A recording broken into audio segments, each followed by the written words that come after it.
What's up, gamers? We're fighting a motherfucking dragon. Let's get this shit. Hooray for song. So this comes out of nowhere. Yeah, we get to fight Barney. Apparently you fight Eggman. I guess Fang gets left behind and somehow continues working on everything. You kick his ass, and then a dragon rises out of the ocean. Yes. I have no idea why this is bad. Did he like try to destroy Trip or something? It's like, see, because I got like kind of spoiled to this final boss existing. I was kind of expecting this to be like a corrupted Trip that we're fighting. But that's not what this is. This is a different being entirely. So I don't fucking know. Let there be dragons. who doesn't want to fight a dragon? I mean, that is true. I mean, I don't want to fight this fucking dragon. Has Sonic fought a dragon yet, or is this the first time? I guess there's Black Knight, but does that really count? Yes. It's canon. Canon event. Yeah, but that's like a fantasy world, so you expect it. You know? Yeah, well now, and like, there's no good dragon in it. I mean, well, Trip is like a specific kind of lizard, isn't she? Like, what was her lizard species? I guess it doesn't matter. I'm just wondering why they didn't just call her Trip the Dragon.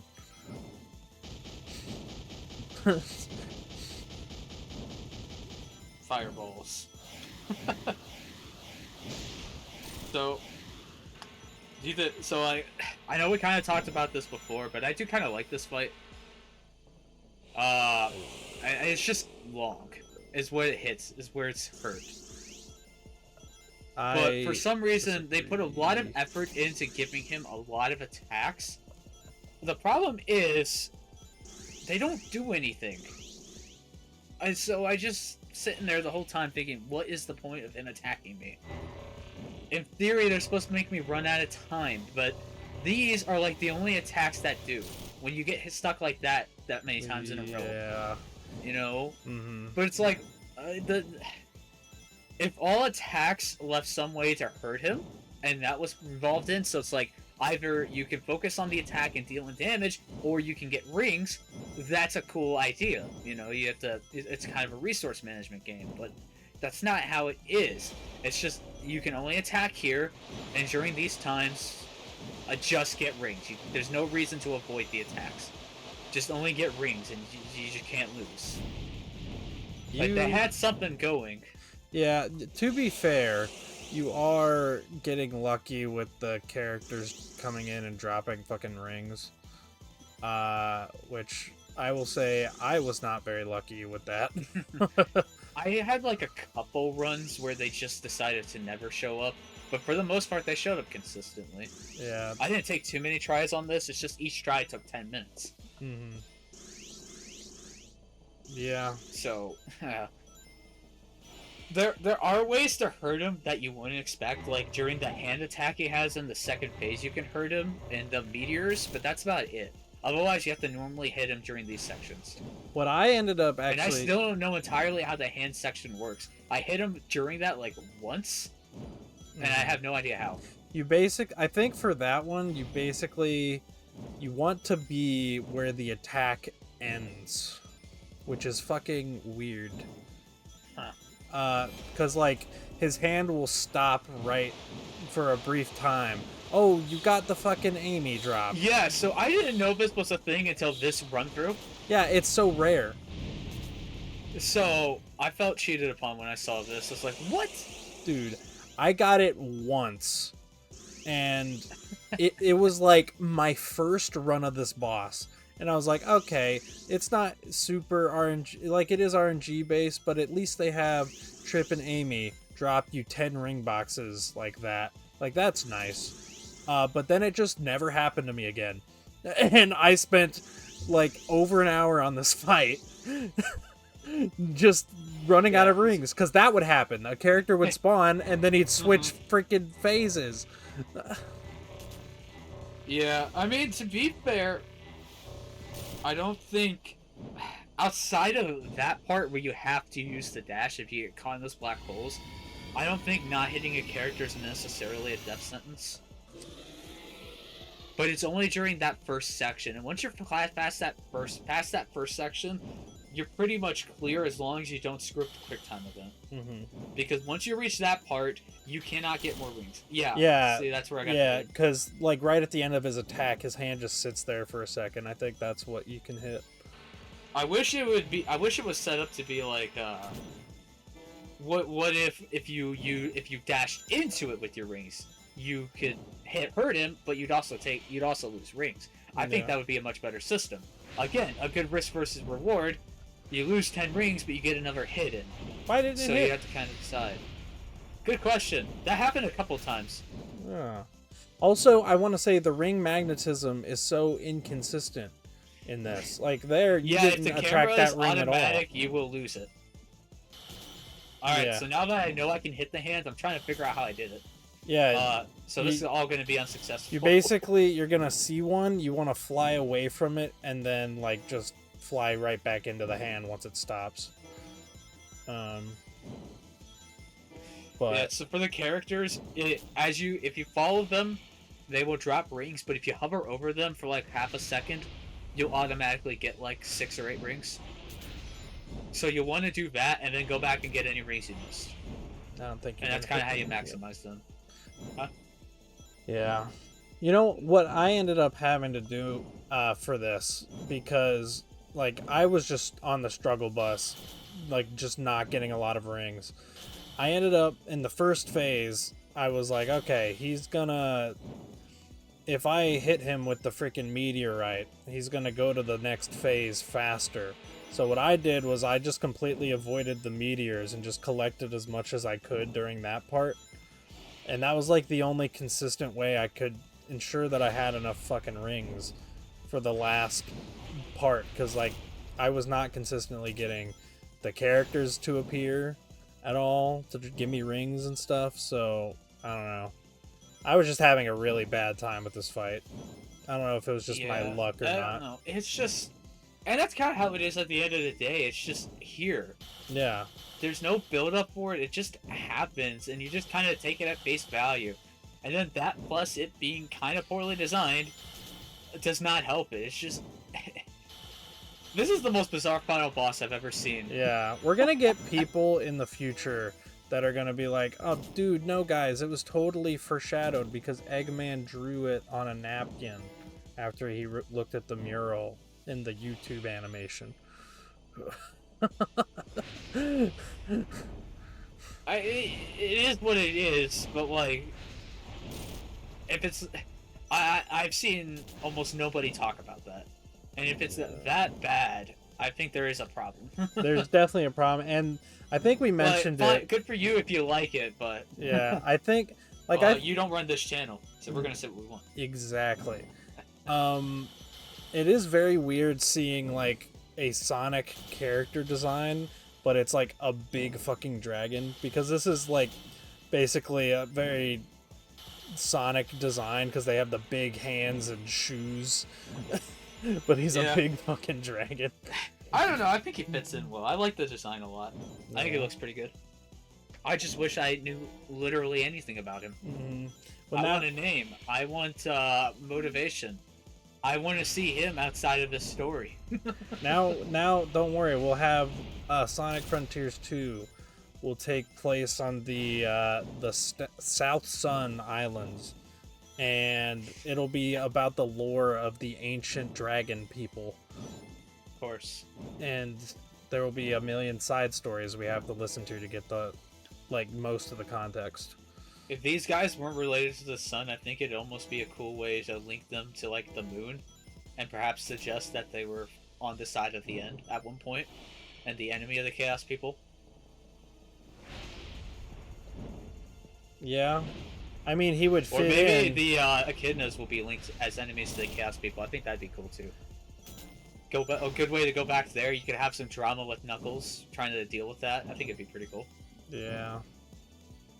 There's some neat story ideas. It's just there's nothing here. So for some reason, he likes to go to the top of the screen a lot, where like half the things up there. I don't know if that was happening a lot for you.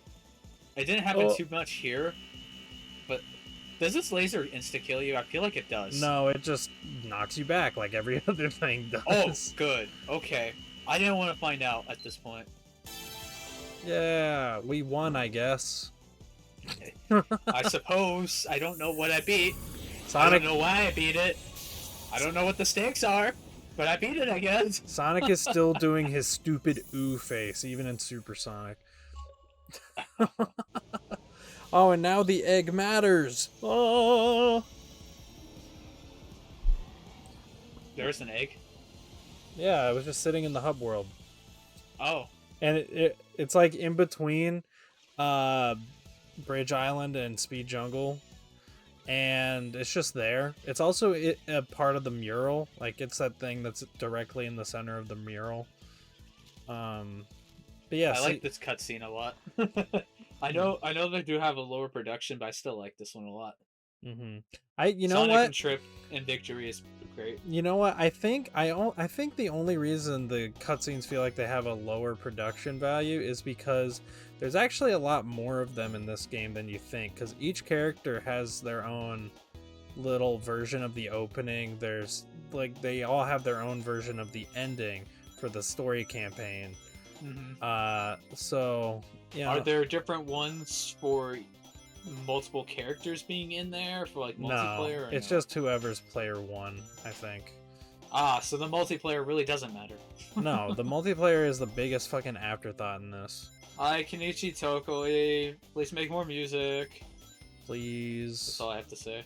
I want him to be in charge of another soundtrack, even if it's a spin-off, so we can get something like Secret Rings again. I would fucking love that. Maybe, you know what? Maybe for the apparent traditional quote-unquote 3D Sonic game coming in next year. Or it might be this year at this point. Yeah, I think we're now in 2024. But when this uploads, yes. yeah, so yeah, apparently there's another freaking Sonic game coming this year. Just let the blue man take a break. Clearly, I can't believe we're already complaining about too many releases. Listen, You know, I wouldn't have an issue with this if we didn't have a YouTube channel. I wouldn't have an issue with it if the releases were high quality. Which obviously this, Sonic Colors Ultimate, Sonic Origins, and even Sonic Frontiers were all rushed to some different extent. And it's sad to see because literally like the Sonic community brand manager just out and said, oh, we're taking a long time between games now because we're focusing on quality over quantity now. Clearly not the case anymore because now we're back to like having yearly releases for this Hedgehog, and they're not really that high quality. So I don't know. It does feel like the freaking, I don't want to say Dark Age Part 2 because I don't think it's as bad as say like Sonic 06 and whatnot, but I don't know. Well, no, because these games are good. I mean, yeah. But And like at the end of the day, this is still just a kind of an average game. I'd say it's about as comparable to like Heroes, maybe a little higher. see, I like the standard campaign of this like quite a bit. I think it's just a very good, if not remarkable, classic Sonic experience. But then like Trip's story happens and it makes me sad, and then this last story segment, even though like theoretically it's only like 10 minutes long, as we just saw, it's just not a fun experience to have. It's like I'm never, when I replay this game, I'm not ever going to touch Trip story or the last story like ever again. I don't feel the need to do that unless Superstars Plus comes out and it massively updates those things like they freaking did for Frontiers. I don't know. I think at least for me, I think the thing that hurt about this game that hurts the most for me is that there's no experimentation, and that's kind of always been my favorite side of Sonic, is when something new is done. I think it's why I like Unleashed over Generations, for example, or Frontiers over this game, is because I feel like they're trying to do something new. And I've never been someone who's minded that Sonic has a new gameplay style every other game, it feels like. You know, there are specific ones I like above others, and I would love to see them come back, but I also absolutely love the experimentation. I think one of the advantages Sonic has always had and keeps things fresh, at least for what I grew up on. I know a lot of people have not liked it as much in the past, but you know, that's why I give so much respect to things like Heroes, Lost World. Secret Rings, Black Knight, Lost World, Shadow to an extent, is because I love the experimentation. I love that they're trying new things. The only difference with Shadow is everything they did was egregious. Well, that's like the thing though, is because they experiment, it's like basically 50-50 whether it's even gonna be a good game, and even if it's like debatably like good, like people like it or whatever, it's still like another 50-50 shot that you'll even like whatever they try. Like that's just the thing, is I just like seeing the experimentation. You know, like I do like games that play it safe and do something that has worked before and refine it, like Generations and Mania. I love those games. I love them a lot. They are fantastic. However, they are not my favorites for a reason. You know. See, I think there's a good middle ground there that you can take and refine what worked while putting it into a new context.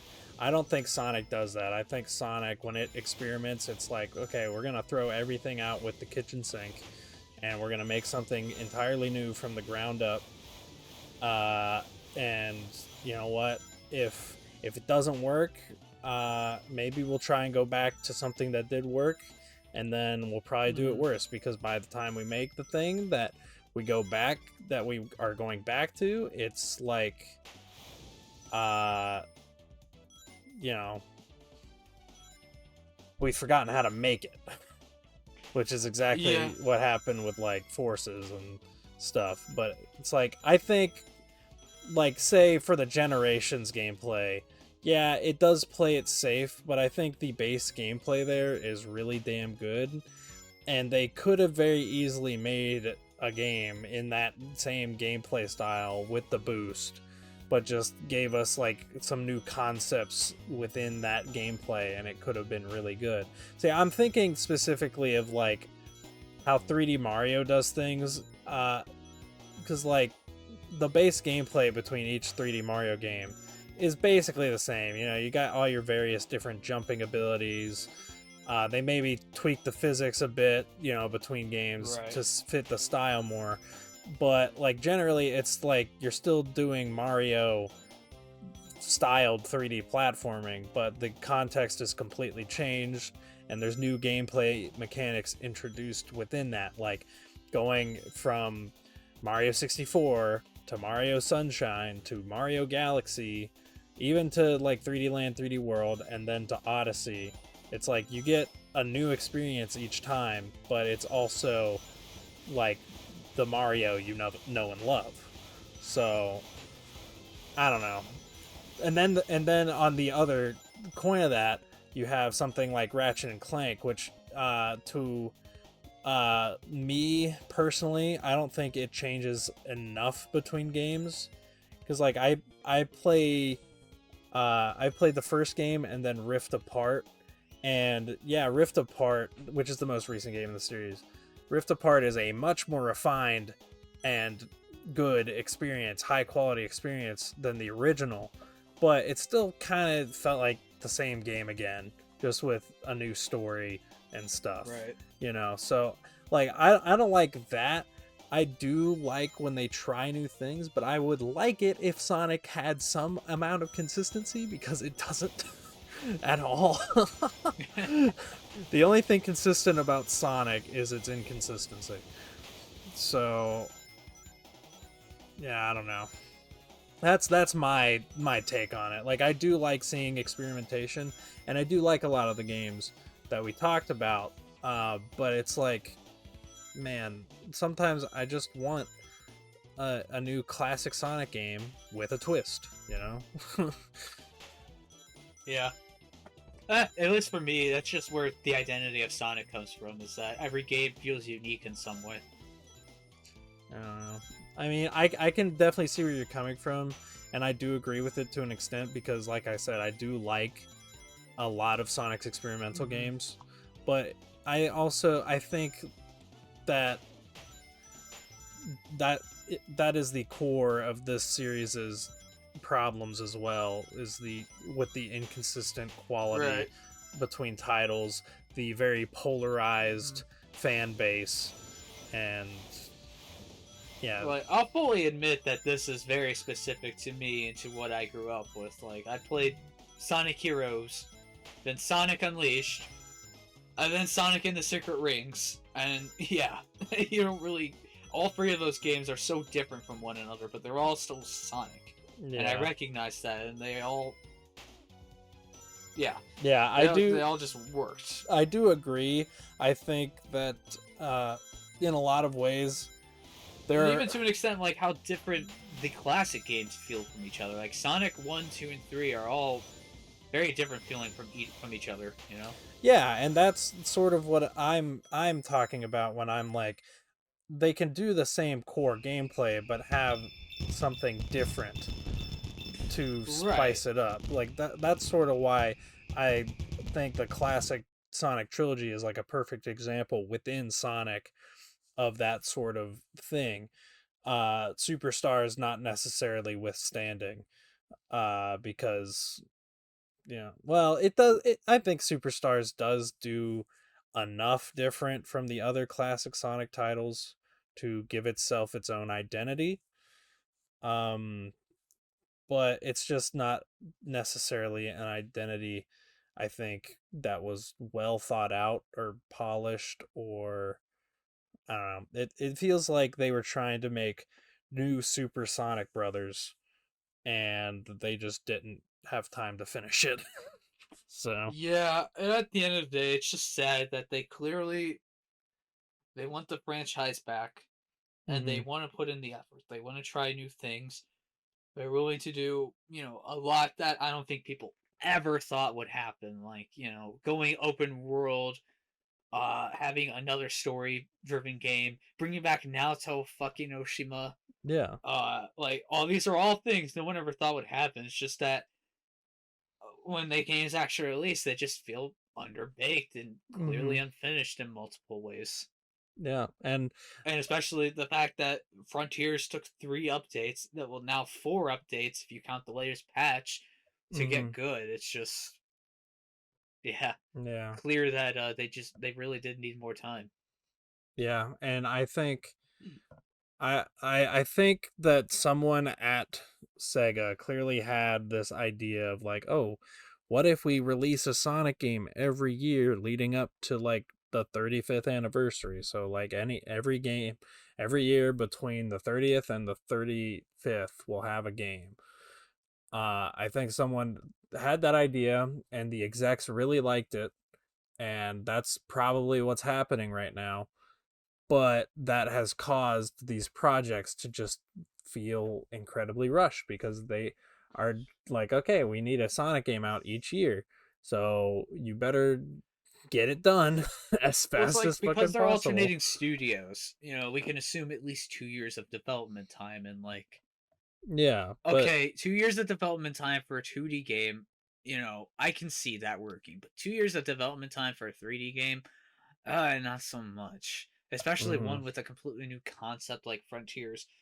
yeah, And I don't even know, like, if they really are doing Sonic 5, I don't even know how that's gonna look because they've had a lot put mm, into Frontiers and Update 3 for up the year. Yeah. Well, I don't know how I many people think have been involved on that, but yeah. like, unless my B team theory is fully correct, Yeah. and just all the OG staff who made Generations great are working on Yeah. something, but See, like, yeah, I honestly I at don't this know. point, now that we know that there's like another, or well, we don't know necessarily, but like I'm just going to say I think Zippo has been like 90% correct when it comes to new Sonic stuff in terms of leaks. So I'll just say it because it's easier to phrase it this way. Now that we know there is in fact another traditional 3D Sonic game coming this year, I think that theory, it genuinely makes sense because especially with the whole they're probably doing yearly releases leading up to like the 35th anniversary. So they'd want like, you know, there it's all All like right, I'm sure what you're saying is really interesting, and I want to respond, but your audio issues have returned, so I think we should end the oh part my here. fucking god. All right. Well, I do apologize. We are doing Sonic Dream Team, so we'll probably continue this conversation in there. But yeah. for I think now, we are cutting. We're gonna have to cut Superstars a little short, but goodbye. We will see you in our next playthrough.